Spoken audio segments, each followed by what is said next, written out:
Hey guys, Lakeview here. Mine is Gino, Sam, Jack, and we're gonna talk about 7 problems buyers should consider when buying a home. Definitely. Number one, the roof. Make sure you have a good look at the roof. Look for upturned shingles, holes, damage, worn out shingles. It's really important because the roof is what really shelters your house against water coming in. That's the first line. And if there's a hole or an area where it can get in, it's going to cause huge damage inside the house. Folks put, in my experience, going through the home inspections, folks put the top priority on roof simply because subconsciously it's roof above your head, the roof above your shelter. Protecting you, yeah. Exactly. So it's very, very important. You don't want any water damage issues because those can prove to be very costly. Definitely, and you can see a bad roof right away. If you see like the ocean waves and stuff like that, you know, Exactly. maybe something wrapping shingles, missing shingles. Yeah, something under the deck. The decking is not good, so I just have a good look at that. Number 2, cooling and heating systems, HVAC. That can be costly to replace. So you want to pay attention to how old they are, how often they've been maintained. Truly rely on your home inspector to get a good peek at those. Yeah, when you have really old systems, sometimes it's a bit more to replace them, you know, if they're not vented properly, so there's extra cost, so yeah, have a good look. Number 3, poor drainage around the home. That is probably one of the biggest problems you can have because water seeping into a foundation can easily erode and get in and ruin everything. Look for gutters that are not exiting far enough away from the house. I think 6 feet is around there is appropriate. Like yeah. So because if the water is just pooling around the house, it's going to eventually make its way in. So you want to get it all the way. This is a biggest note for sellers. Sellers, you really want to be conscious of this, and if you're thinking of listing your home, buyers are put off by drainage issues, by foundation leaks more than probably anything else, and more afraid of dealing with those issues. Yeah. Number 4, electrical safety concerns. Yep. Make sure that the panel is updated. You don't want to see the fuses. Those are from back in the day, and they're not as safe as the breakers.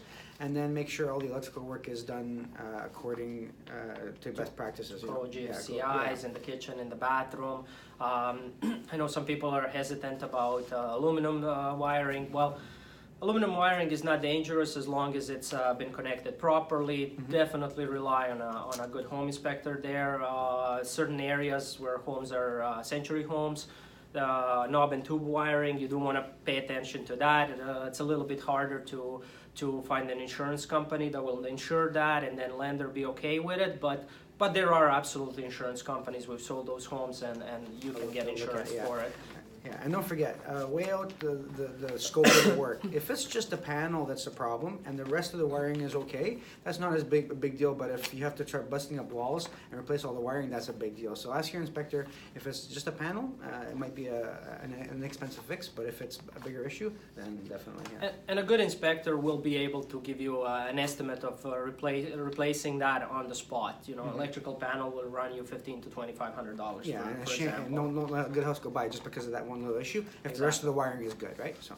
Number 5, plumbing problems. Well, those are a little bit harder to detect. Plumbing is hidden behind the walls, but still, inspectors do have equipment to take a peek to kind of behind the walls. What you do definitely want to pay attention to, possible root issues outside the home that might affect older pipes. Yeah, definitely. They can get in and crack the pipes, and then you have an expensive repair. One place to look, if the basement is not finished, the stack. If it's metal, that means it's older, and if it's plastic, that means it's probably newer. So, you know, look at those. Right? Absolutely.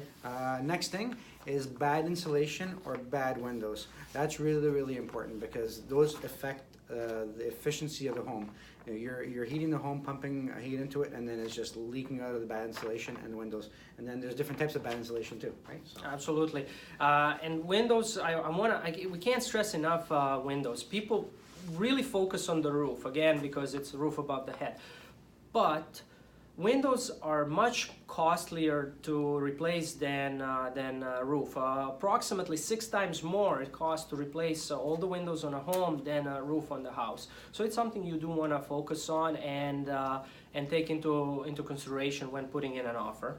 Mm-hmm, definitely, yeah. And last one, poor ventilation. Yeah. That one is important, especially in the attic. Just in general, you want to have airflow throughout every room in the house, including the basement. But attic is a tricky one. Let's say if it's an older home and you still have a bathroom or kitchen venting into the attic, not like the code is today where it has to vent out through the roof or through the side of the home. If the attic is not properly vented, you're going to have mold issues which can be costly and hard to deal with. Well, imagine in the summertime you have a dark space, it's hot and humid. That's the perfect environment for mold to grow. And it will grow throughout all the attic, and then you'll have like a cave in there, right? Well, how about the winter when there's snow on the roof and this hot air coming from the home can't escape anywhere? Perfect for growing mold. Yeah. Hopefully you guys found this useful. If you have any questions, hit us up. Till next time, have a good one.